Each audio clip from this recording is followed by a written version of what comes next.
scans on the lexicon of executive client research.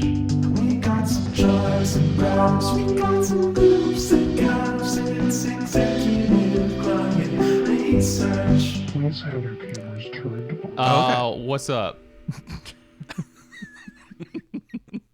Killing it instantly. It's Executive Client Research, episode 2, baby. We're back. We made it to the meeting. I'm dressed to impress. We're kind of playing a little bit of good cop, casual cop, I see today. I'll come in and knock them dead. And then you can come in and sweep up and kind of slide in. You're kind of there for the after sesh. Yeah, I'm gonna sell them drugs on the way out. Yeah. Nice. Yeah.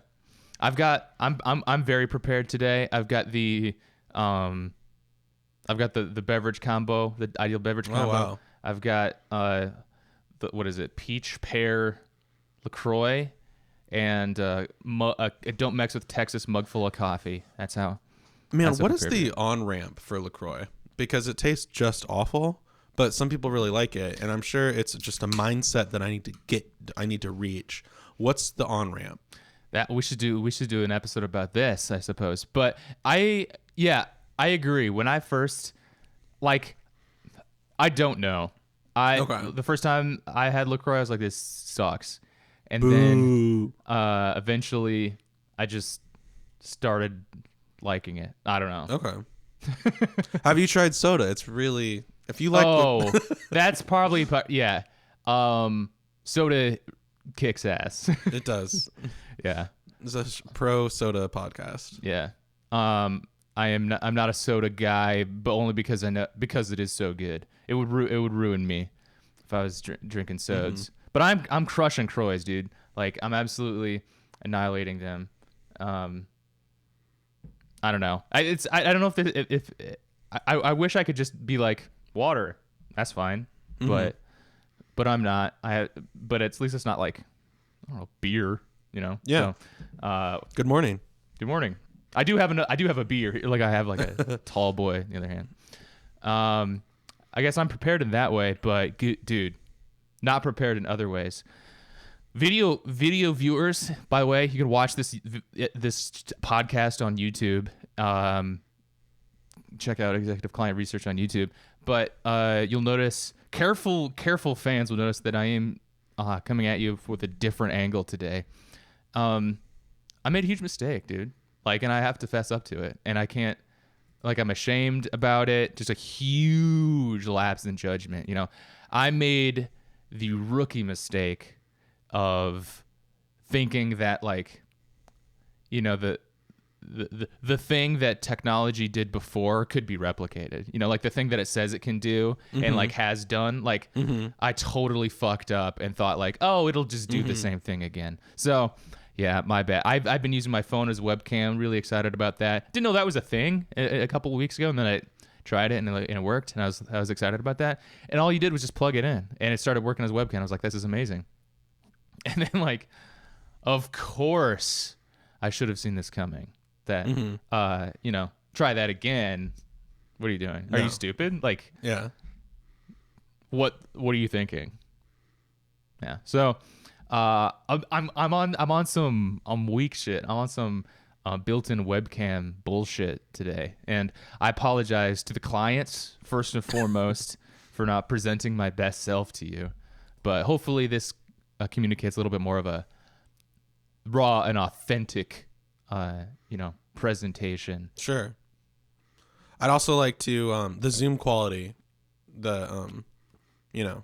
just giving it a Zoom call vibe, which I think everyone is comfortable in these days. Yeah, absolutely. We're in a new world.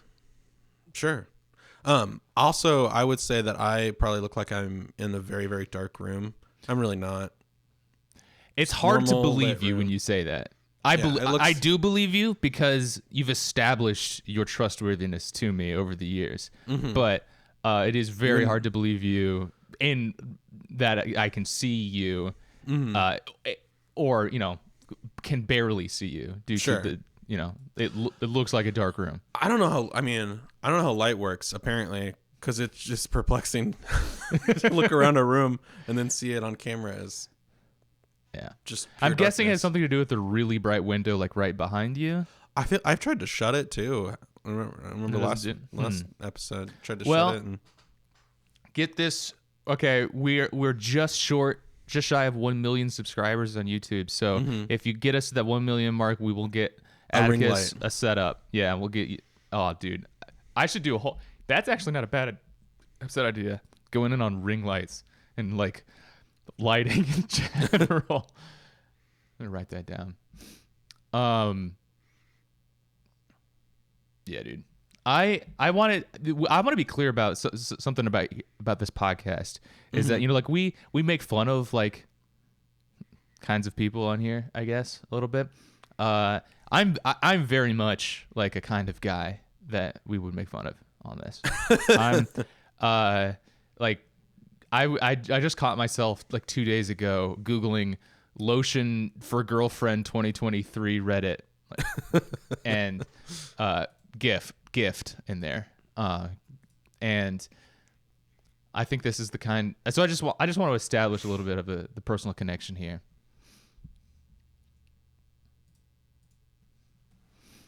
Yeah. So what's going on with you, dude?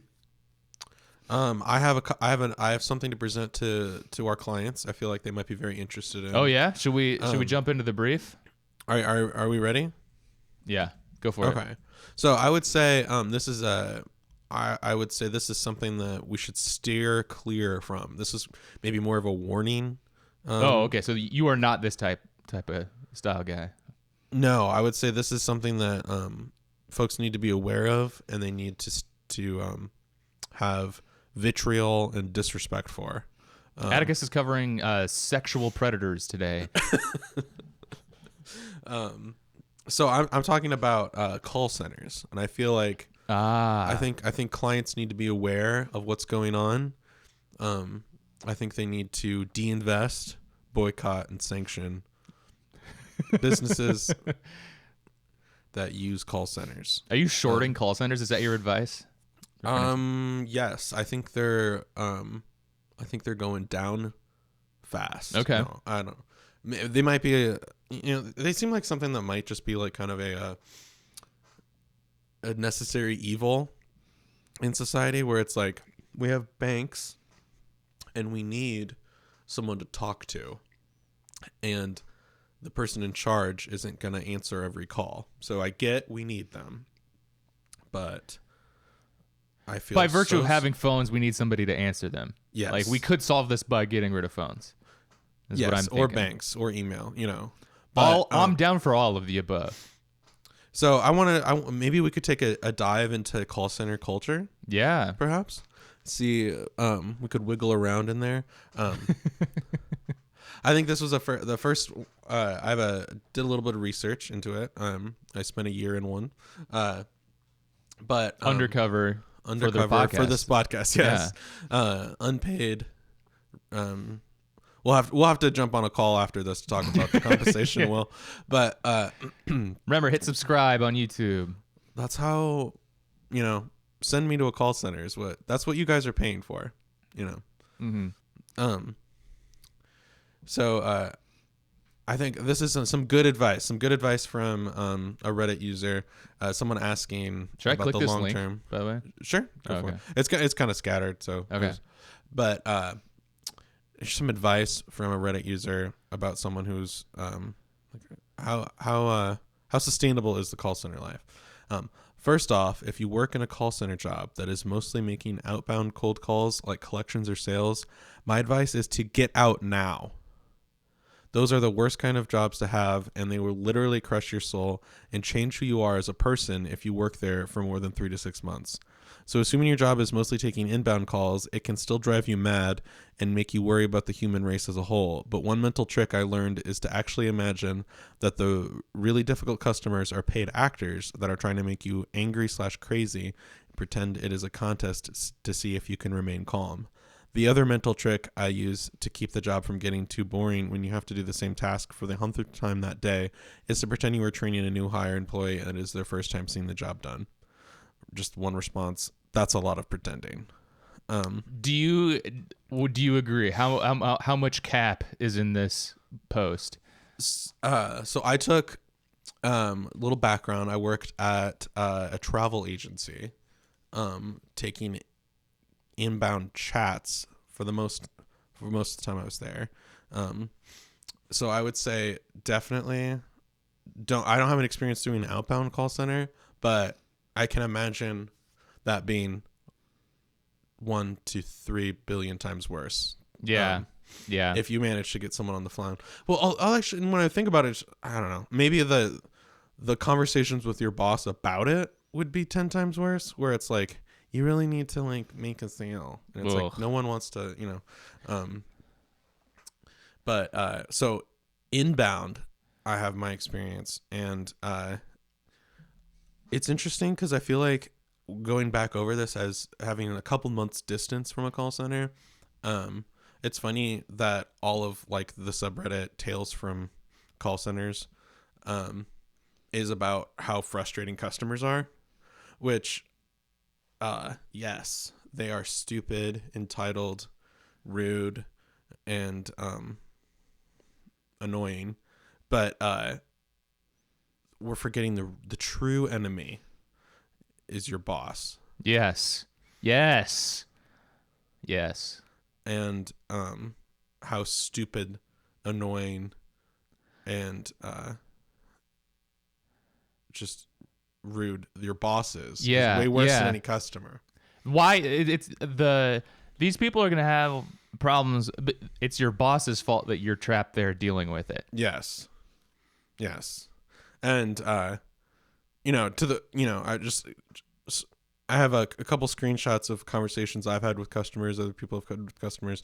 Way more frustrating as anything is everything that someone for the company has said is way dumber and more frustrating.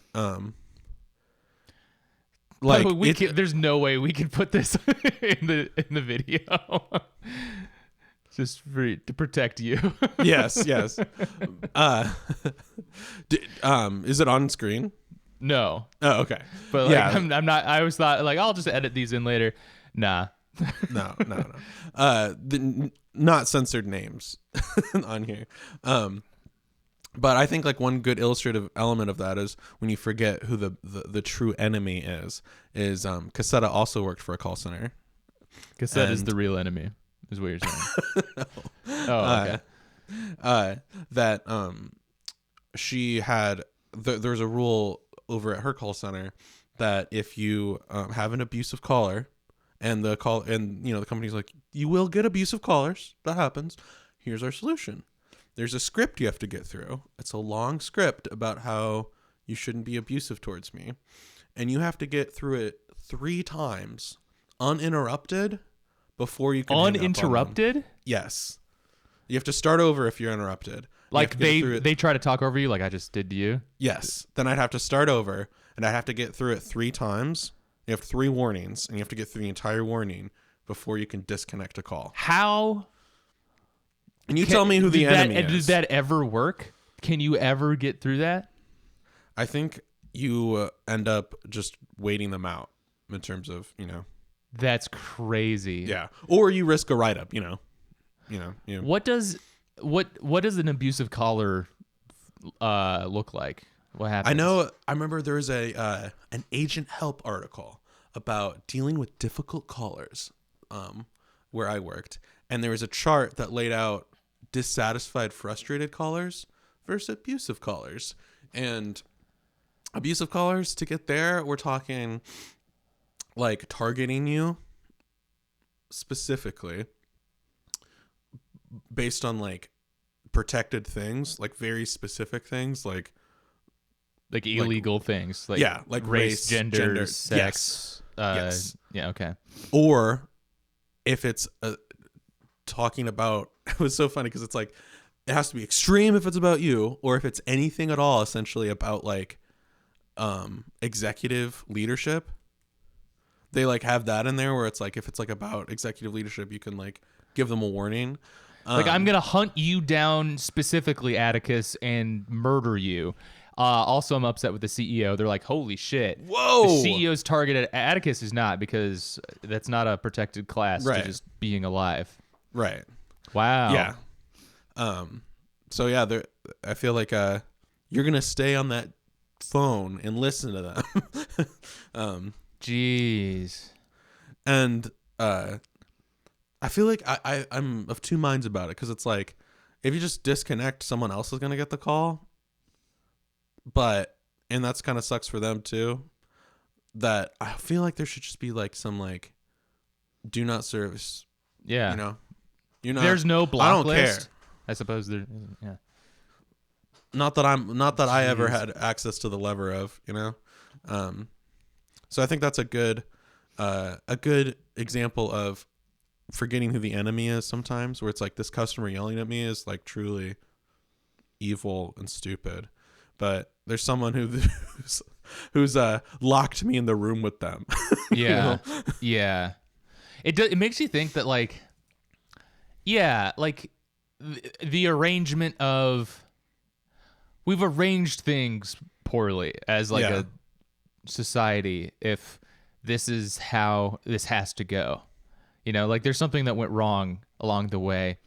If like there should be this freedom to exit or these other sorts of like I shouldn't have to depend on getting, you know, berated to get health care kind of thing. Yeah.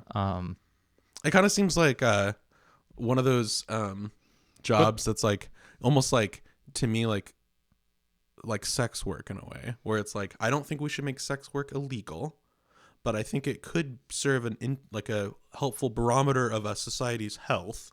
You know, that like we should try to make it so no one is doing sex work, because there's so much available other jobs that pay really well, or universal basic income or whatever. I don't know. Sure. That, like no one is put in a situation where they, you know, because it seems like something that you could very easily go from okay to exploitive. You know, that might be an interesting barometer of society's, how it's doing, how it's supporting its people. But let's not make it illegal, because that makes things worse. But how many people are at a call center? It'd be interesting. Like let's not make it illegal. Let's make it. What is it people say about abortion? Like, it's not illegal, it's just unconscionable or whatever. Like, that's what a call center should be. And that's not my opinion about abortion either. Like, what, the second topic, Atticus jumping in at first. Thank that God was a little, I'm so glad you avoided doing the sex work exclusive radical feminism, and we're heading straight into abortion rights. yeah, I was all over the map there. Hopefully, I think you unscathed, but yeah. I think you made some really good points. I'm curious if you know how widespread is call center work. Like how you know, how many like million Americans work in call centers or anything like that? Like, is it a growing thing? Because I don't know. I should have done more research on that. Google says 3.6 million. Wow. 2.5% of the workforce. Jeez. My instinct about it, I guess, is one of these things where like there's a lot of like human labor that undergirds a lot of the like the modern conveniences that we have for ourselves, like which obvious, I guess, but like with the talk of all of this like AI coming to replace jobs and things like that, like or we don't even need to talk about AI for this, but let's say like Facebook, you know, like the website. This sort of thing. It's not the newest website. It's been around for a while. There's a it sort of seems like, okay, there's this website you can like post stuff to, and that's kind of it. Like, I'm sure there are people like coders working on adding and removing features and stuff, and I don't know. We've got people working there day and night to sell your data to the worst possible actors in the world, that kind of thing. But there's this really huge, like human-powered moderation machine. Like there's just centers. They're not quite call centers because they're not taking or receiving calls, but they're like you could set one up in the same environment where it's like. By virtue of Facebook being as ubiquitous as it is, you've got the dregs of humanity using it and posting the worst possible shit you can imagine to it that will get reported. Like if someone, like maybe there's something that gets auto flagged based on something that like an algorithm picks up, but everything eventually needs to be human reviewed, basically. And so there are warehouses filled with human beings seeing the worst things possible all day long, every day. Only the things that computers have gone, I think this is pretty fucked up. Yeah, or other humans who, like, you see your Facebook friend post something that's like, holy shit, and you report that, and then it goes there, something like that. And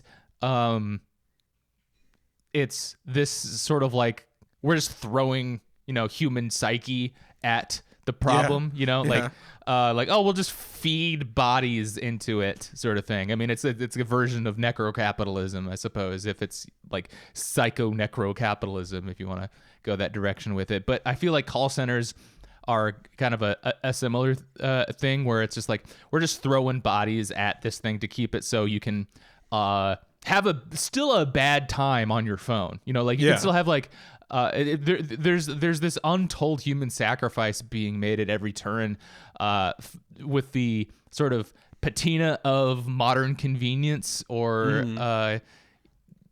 I don't know, this idea that it's somehow improving your life, but it also just isn't anyway. But also now there are 3.5 million people like hating their lives because they have to deal with it. But and this is the big thing I wanted to, kind of point out on the other side of it, is that you do get paid really well for this type of work, right? No. Oh. Oh. No. So it's maybe not worth it. No, I don't think so. Huh. Interesting. But the office politics are chill and like do you want to get you're otherwise taken care of? Yeah, and you're working with some of the coolest people. It's just kind of you take low pay and horrible job because you get to hang out with some of the coolest people. I took a screenshot of a Slack message of someone being cool that I wanted to share. Let's see if I can find the right one. Okay, so this is a type of fella that you might encounter at a call center. This is kind of the price. Poor job, satisfaction, pay, all of it. It's all worth it. So you could hear something like this. This was posted in a Slack channel for like just it doesn't even matter. There's nowhere this would be wrong. So it's not even worth explaining. Dumb shit, like dumb, useless. Don't pay attention to that channel topic. Yes. My fellow subject matter experts. Also, you learn so much bullshit terms. You get SMEs? Oh my gosh. You've heard of SMEs? Oh yeah. So there's SMEs. I'm something of a SME myself. Are you a SME yourself? Wow. I thought SMEs was maybe like a call center thing, but it's just a corporate thing. And yeah, well, us SMEs are always hitting our KPIs. So okay, cool, Good for you. So my fellow subject matter experts and most esteemed colleagues, TM. It's with the deepest sorrow that I am writing to you this evening, as I have been summoned to city to purchase a new metal chariot in which to transport my traveling party and belongings through the countryside. I shall be taking PTO upon the morrow, February 16th, to purchase said chariot. I shall keep all of you in my heart always, and wish you the success in all of your endeavors. I understand my absence may be sudden. However, I shall return upon Sunday morning. If you need to send me a message, feel free to send it by courier or messenger pigeon. All the best. Name, subject matter expert, esteemed colleague, TM. Hell yeah, dude. If you take a job at a call center, you will be sitting amongst a row of these people saying things like that to each other. And this actually might be like the best possible like coworker to have here. Is Right. like the most reddited, like but positive person. Wow. And they're coming back Sunday. Oh, dude, it's cool. You know, you can just put in PTO requests, and then that's all you got to do. They really thought they were cooking with that one. They're like, yo, Whoa. this is so funny. Does it feel written by Chat GPT or whatever? No, I think think a ChatGPT real would have person- spelled pigeon correctly. Oh, okay, sure. Oh, yeah. It is then funny though, I will say, how car is just a shortened version of carriage. Sometimes I think about that. You think that would have been highlighted more in a way instead of Oh, metal there's a chariot. No, I don't think it is. And then I got one last to share about someone at the very, very bottom of the ladder, you know, front line, scolding everyone for having a bad attitude. Oh. I hate it. Okay. I wanted to say ... Guys, your attitudes matter. If you come into work upset that people are chatting in wanting to change a flight, you have the wrong job. You can't be mad because that is literally your job. Whenever you constantly complain about insert basic complaint here all day, it affects those around you. I have had a garbage last couple of months, and I come in trying to leave those angry feelings at home. You need to do the same as well. If you expect to have a bad day, it will be a bad day. If you come in expecting a good day, it can be better. You can't stay in the pothole, fam. At some point, you gotta climb out. Jesus. Can you stop scolding people for being frustrated that customers are assholes? Also, yes, I can complain that they want to change their flights, because it's never you're contacting someone. No one ever just chats in and says like, hey, I would like to change my flight from this day to this day. It's always like, I want to do the dumbest shit possible. Like, I want to fly to London via Tugboat. Yes. I want to fly there. And I want to go over South America somehow. Mm-hmm. Jesus Christ. What is your immediate reaction like when you see that, like the Slack notification sound pops off, and then like you look over, like you're on the phone with like fucking Darth Vader or something, he's demanding that you go get the rest of the rebels, and you see this. How do you feel like in your body? I just feel so mad at the wrong person at that time. You know? Yeah. Yeah. I guess, yeah. That, because I know how I feel when I see that. Like, yeah, I feel explosively furious. Yeah. And it's frustrating because, like, I feel like they're there also is- not the enemy. Like, they're also subject Right. to these conditions. Yeah. But you do not lick boots in front of me. Yes. The only way I'm going to get through today is a shitty attitude. Okay? Like, I know for you it works better the other way. But I'm not happy to be here. Okay? Like, The only way I'm going to get through today is a shitty attitude. It's such a good line. Oh, Jesus. Yeah,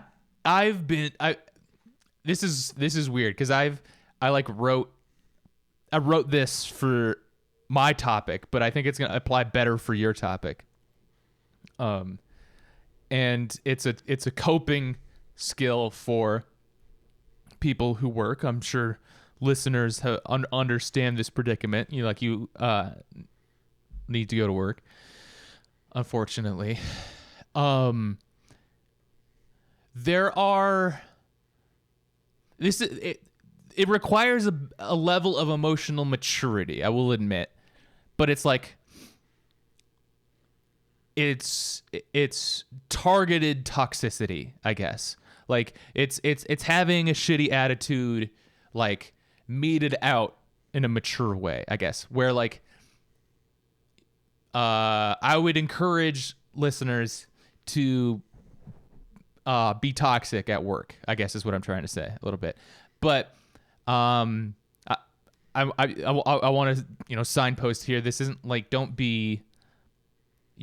not whatever. I don't know. If you're having trouble with this, don't attempt this maneuver, I suppose. Like you pick targets that deserve it, kind of thing. Maybe like the people who don't matter. Sure, and maybe be ruthless to institutions, not in or what is the full quote? Be ruthless? Yeah. Be kind with individuals, ruthless with institutions. Yeah. I am also being a dickhead to individuals, but who represent the institution to you, perhaps. Yeah, and who who deserve it in like. I don't know, like the type of Reddit guy to be is like a malicious compliance guy, and that's not my topic for today.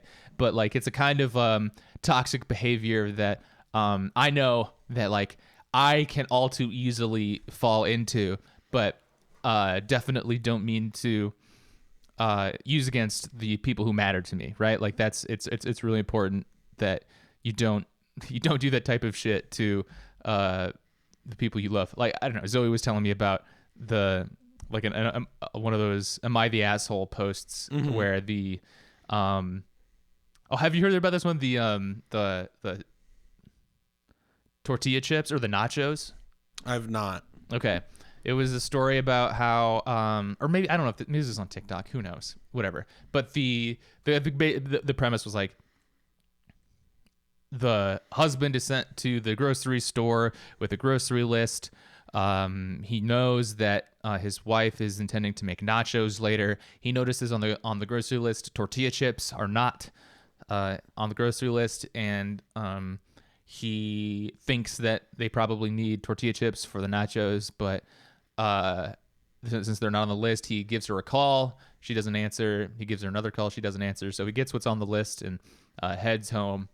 And she's upset that he thought about getting the tortilla, or she calls him in the car on the ride home and says, "Oh, I forgot tortilla chips. Can you get tortilla chips?" And he's like, "No, it's not on the list. And I tried calling you, so I'm coming home with that tortilla chips." And there's this, I guess, malicious compliance of like, just get what's on the list, even if you know what's what you need, kind of thing. And like, yeah, that you should not do that with your spouse. I could definitely see that splitting the internet between people who are just insufferable assholes and people are like, get the chips. Mm-hmm. Yeah, I would like to eat dinner tonight. Yeah, that seems like the perfect internet split. Yep. But doing it at work is a safe place for this. Like if you need an outlet for the type of energy as I do, use it with your boss. Like, is this Kelvin in the bathtub without the water running? Yeah, fully clothed. Yeah, obey the letter of the law, if not the spirit. Type of thing. Yeah, exactly. Just letting you know that like you can view work as I'm locked in here with them, or you can think of it as they have to pay me with me. Yeah. But it's a kind of an advanced maneuver because you got to still like you got to maintain plausible deniability and maybe don't talk about it on your podcast publicly. Mm-hmm. But so what would you say? This isn't quiet quitting. This is quiet screwing around. Jitting. I don't know. Okay. Yeah. Yeah. I don't know. It's a malicious compliance, but just know that like it takes a while to figure out the lay of the land, but like you start putting the screws to the people around you, just to get the energy out, I guess. All right, my brief today. But it's just real quickly for any employers listening, this doesn't happen between, It doesn't. No, it doesn't actually happen. This is a all joke. Minecraft related. All right, Atticus, I'm gonna send you a picture. Actually, just look at the picture. I tried to just send you the photograph. But I'm sending you a photograph of a television. Okay. And some speakers. Today, I will be presenting about. It's gonna start with the budget audiophile, but it's gonna encompass a different there's a stack of guys here. Have we encountered is this me? Are we gonna get into me? It could be a little bit. I think it's okay to be into these type of things, but I guess the kind of headline, maybe red flag here is that being any type of file might be bad for a marriage, including audiophile, even though it's the least worse, the least bad for marriage. But don't be a file, I would say generally. Yeah. But there's certainly a really large spectrum of bad files you could be. Yeah, I'm trying to think of a good one where it's it's cool. Some sort of cooking or something. Is there cooking files? You're just a cook there. At that point, is it? And I don't mean to be gatekeeping. I feel the file. Filed them. I feel like philia is a dude thing. Am I wrong about that? I feel like you don't hear of too many women who are just self-described files. Something files. I don't know. I feel like I don't know. Maybe they might go. They might be holics. They might be they might be I'm a chocoholic, or there's the spaces that files congregate in are toxic or unwelcoming, perhaps too. Certainly, yeah. They would otherwise identify with this community if it wasn't or engage so fucking insane. Yeah, all the time. But the post title here, I guess, is "Wife Hates the Setup." Ideas. Everyone on Earth hates the setup.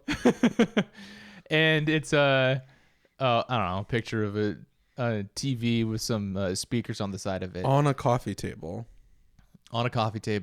My wife absolutely despises how the speakers are set up. She doesn't like how much space they take up and hates the speaker stands.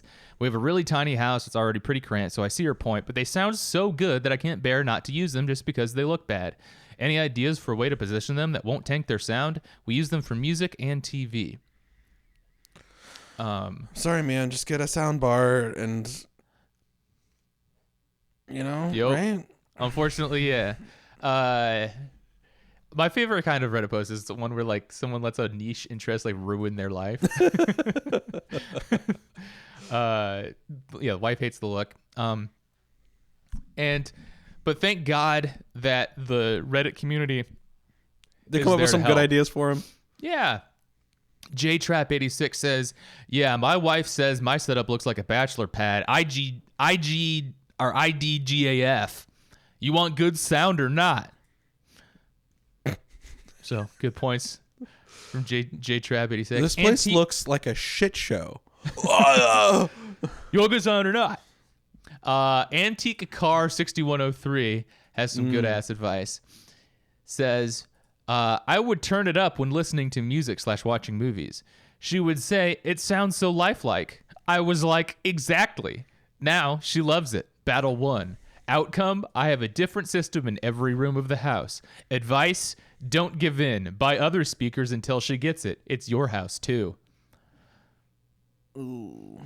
So the strategy there is to just, it doesn't seem, it sounds like he initially went for I converted her into caring, but it almost comes across more just, obviously she gave up on fighting it because he's, she can't get away from the speakers. Yeah.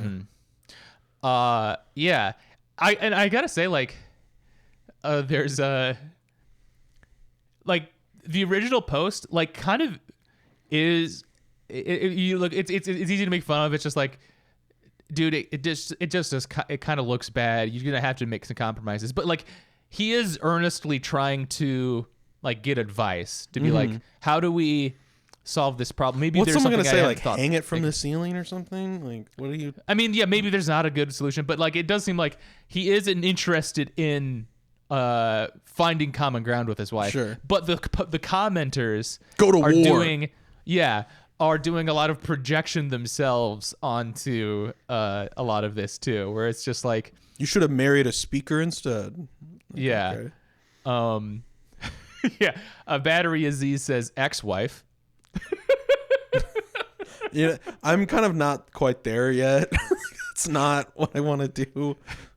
Just ex-wife. There's like the total comment. It's got me so good.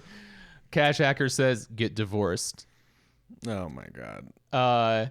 But okay, someone replied to the like advice: don't give in, buy other speakers until she gets it. It's your house too. This person says, this is how my girlfriend is with our 77-inch C2. Quote, it's too big, giggity. Quote, waste of money, probably. Now we have a TCL Q7 in the bedroom, and she says it sucks and wants another OLED. All right. Oh my god. I just really like the, it's too big, giggity.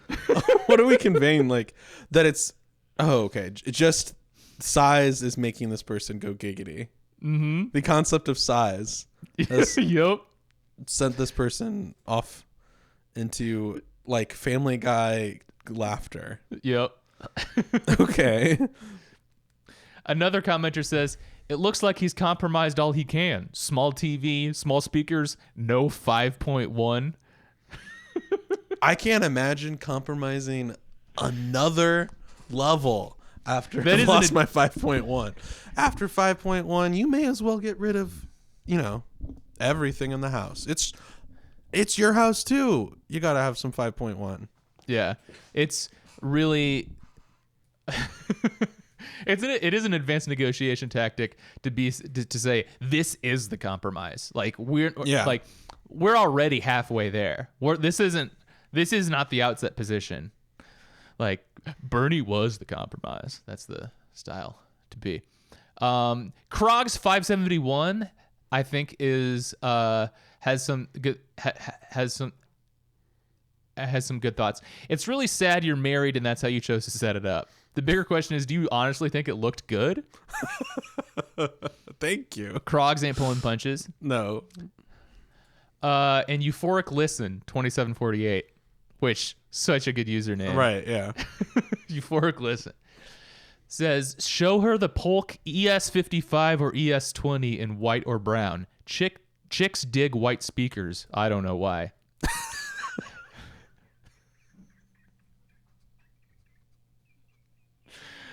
These unreasonable, silly chicks.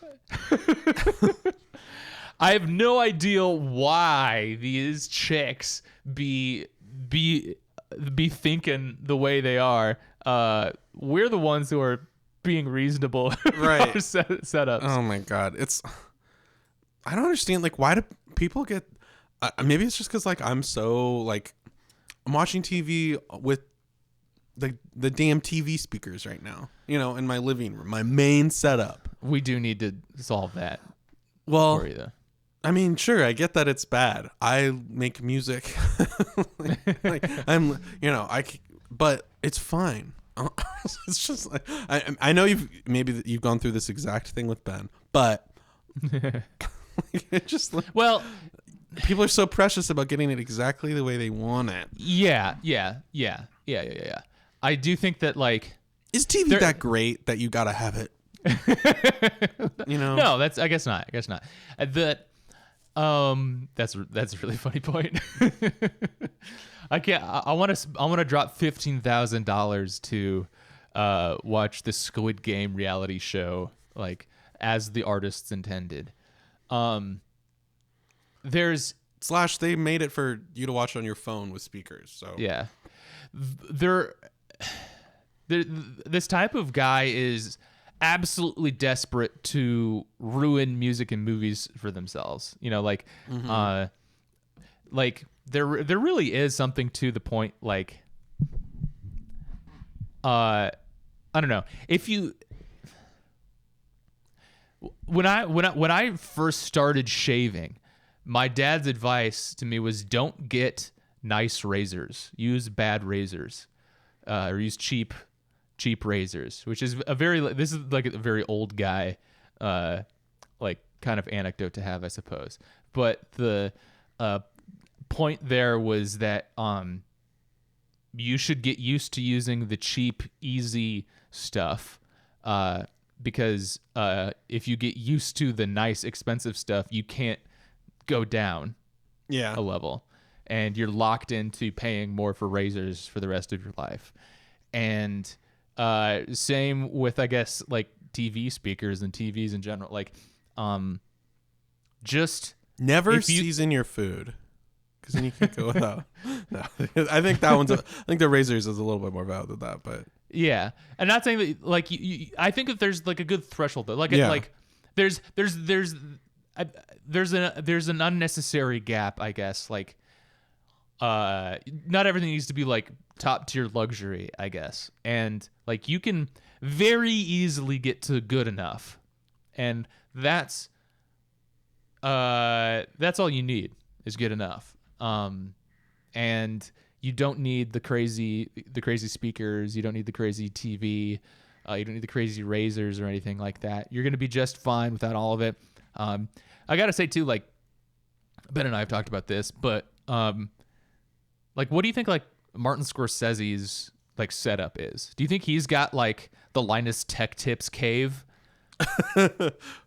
He's probably got like normal-ish setup.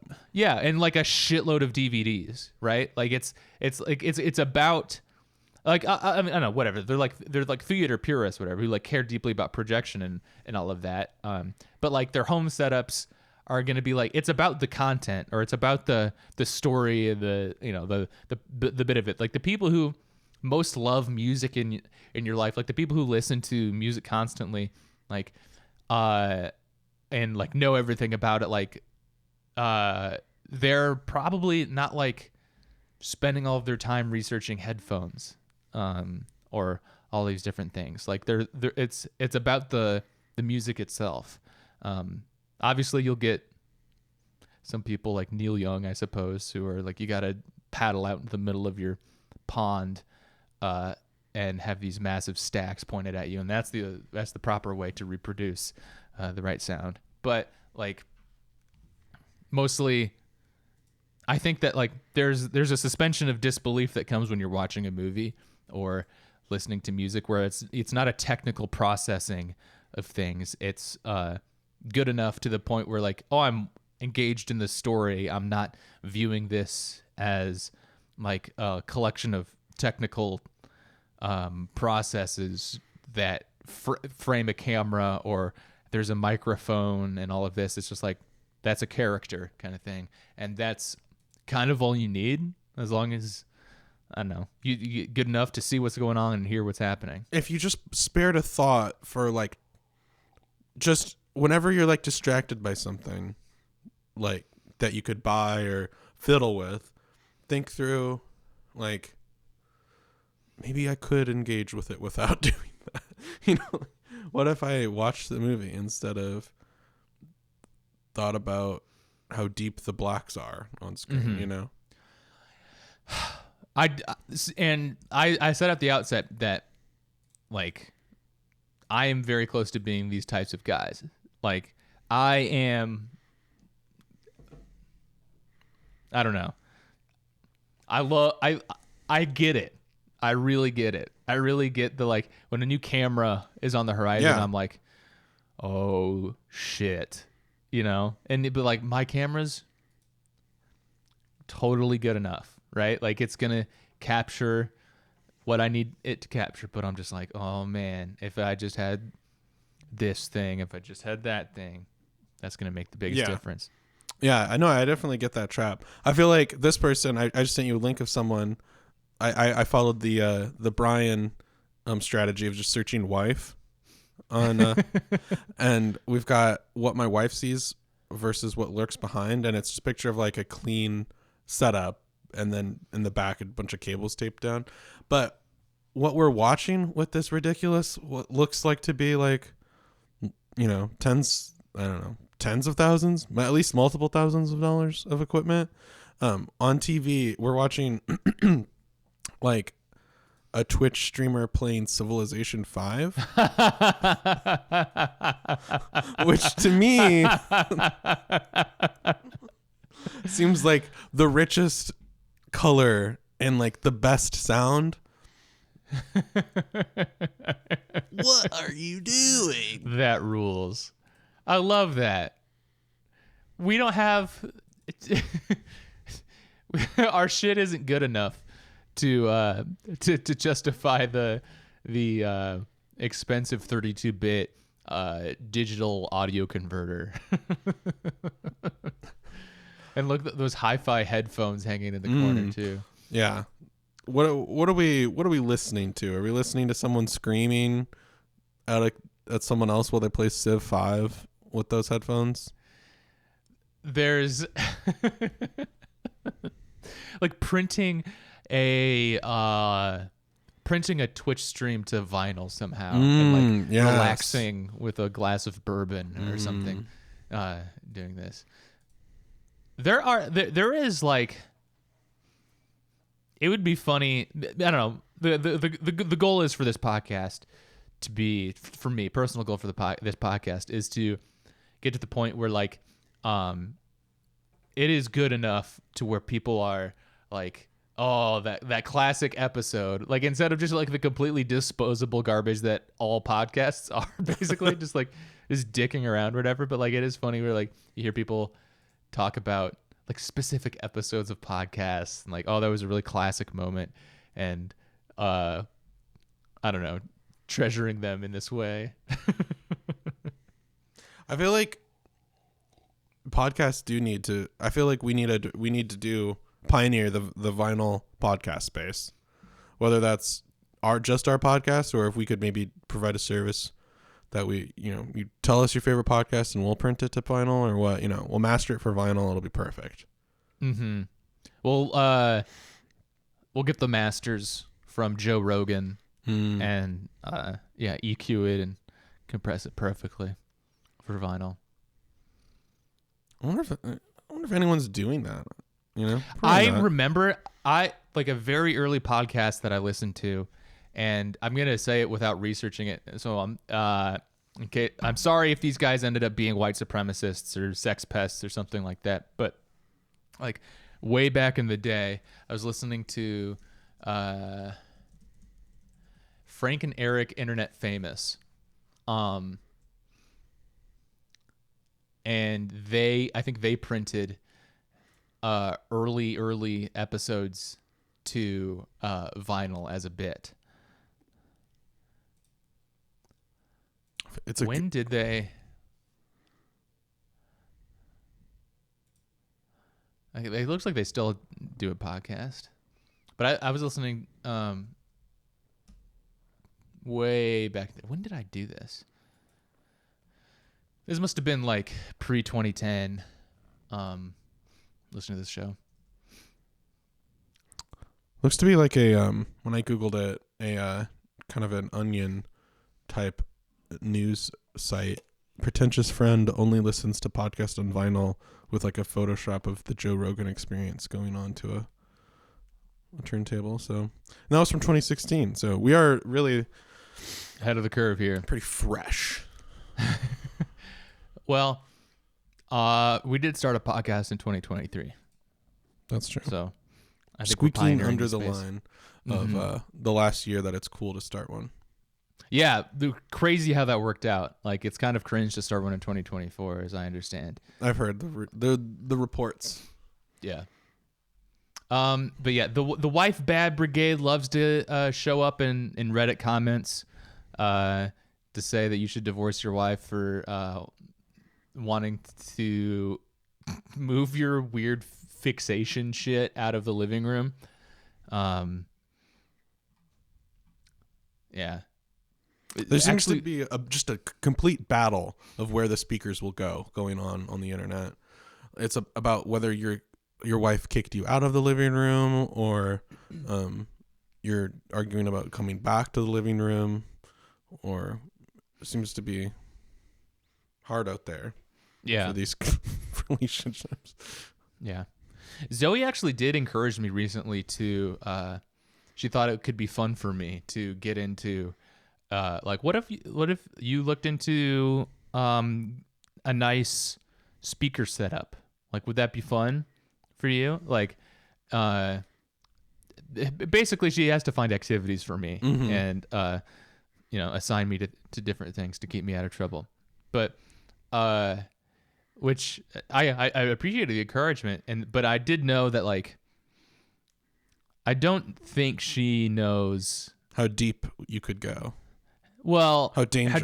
How deep it could go. I'm fortunate enough to lack the follow through to actually do too much of this, which has prevented many a fixation from ruining my finances. But like, actually getting into like hi-fi stuff, I'm like, I started watching a few YouTube videos, and I reported back, I don't think we should proceed. And she's like, oh, why not? It seems like it could be fun.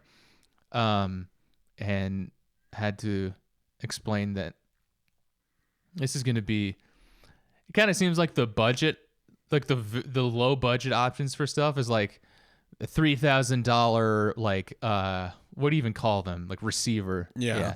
Like that. And then you start getting like, oh, it's got to provide the right ohms out and placement. And she's like, oh, Jesus Christ. No. Yeah. Like, yeah. Yeah. You just gotta just do a sound bar and you're good. Get some nice headphones if you're crazy. Have you seen these people who are into headphones who have like shelves full of headphones? I kind of have that, but not like, but they're all like the same headphone that I use for different inputs, kind of thing. Which might be even crazier. Wait, so, okay. You got to tell me what the situation is. I've got like, just like flat like studio headphones. They're not like I'm sit down and listening to like music on these headphones, but like I'll have like these what are they? AT40s or something? The Audio-Technica 40X things, or HTX things, that I just use for podcast stuff because it's comfortable for long periods of time. But then also I'll have like another pair in my audio kit for my camera, and I'll have another pair for the keyboard or something like that, just so I don't have to like lug them around. But they're not like all on a shelf lined up. No. They're where you use them in different places. Yes. Okay, yeah. So I mean, like I recently got myself a nice pair of what's the German company? Sennheiser? No, Bear Dynamic. Oh, yeah, that is a nice. Got some nice cans. Nice. And ooh, a little velvety ear cup in there. Oh yeah, very nice. Replaceable. These are going to be replaceable. These are going to be, every single review says this, buy it for life type of situation, Oh yeah. Everything. Oh man. Still have my AT50s or whatever on the shelf. But we're talking about people who have like if you go to like our headphones, these people have like collections, legitimate collections, and they're all just for sitting in the same spot. And they're always like they wear like different headphones for different types of music or something. I can't figure it out, but it will be. It seems like it might be that, but most of the posts, I think they're just buying them so they can take pictures of them, because they'll be like kind of the type of people who are like a new addition to the family, or like I officially have a problem, type people, Yep. Yeah. Like I'm gonna search problem on our headphones, and I don't have a problem, you have a problem. Let's check out this person, and you tell me whether it's me or him who has a problem. Oh boy. So we're seeing 1, 2, 3, 4, 5, 6, 7, 8, 9, 10, 11, 12 pairs of headphones. I do get it. Do you? I'm not saying this is right to do or smart or even it doesn't make sense. Headphones are cool though. And yeah, that's the thing. I would never do this. Explain put yourself in the shoes of someone who's buying their second pair of cool headphones. Tell me why.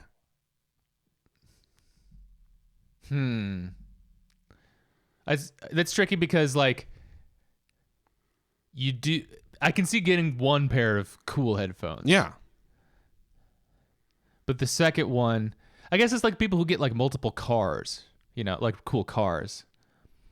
That it's like who are car collectors, which is another thing that doesn't make sense, but I do think is cool.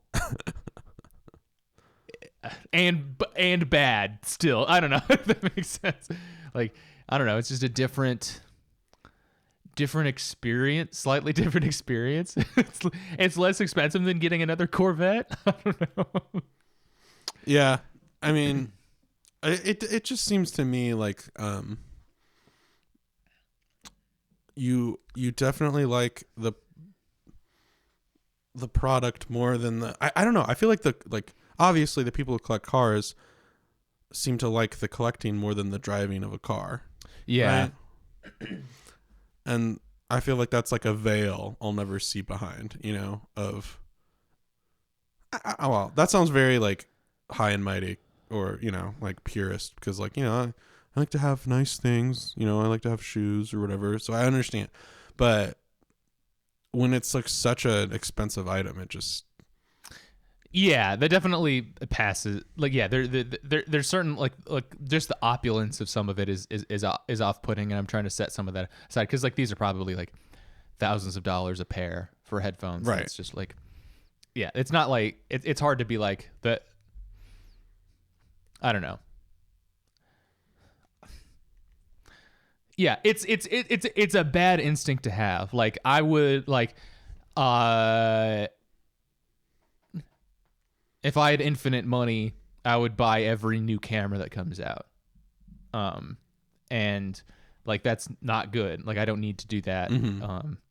But I'm like, there's a rush you get from like learning about the new specs and stuff, and like I don't know, you just there's something kind of fun just giving yourself over to capitalism in that way. You're just like, yes, I'm gonna let the marketing like just wash ping over my me. stupid brain in exactly the way that they need it to. Mm-hmm. Oh, this number's bigger than last year. That's the right direction. Shit, dog. Yeah. And like learning that stuff so you could like argue with someone else about which one's better. Uh-huh. Are you to the point where you're getting in the forums telling someone they're wrong about something? No, I am texting Chris about every new lens and camera though. Not arguing with him, but just drooling over it. New stuff. It's really gross. Got your eyes on something? Well, I'm sure Canon just released their 24 to 105 f2.8 lens, and it's a good lens. But I think I'm gonna be able to hold off. But I bet they're gonna come out with a C70 Mark II next year. Has it spent any time in your cart yet? No, they're all back ordered anyway. Safe. Yeah. Yeah, it'd be harder if it's just like I could just get that tomorrow. Yeah. All right, that's going to do it for Executive Client Research Episode 2. Thanks so much for listening. Subscribe on YouTube. Subscribe on your podcast platform of choice. Write into ceosuperstarmoney@gmail.com. And we'll catch you next time with Executive Client Research. Enjoy yourselves. I want those cameras on. I do lexicon of executive client research. We got some jars and bars. We got some groups and gaps and else had their cameras turned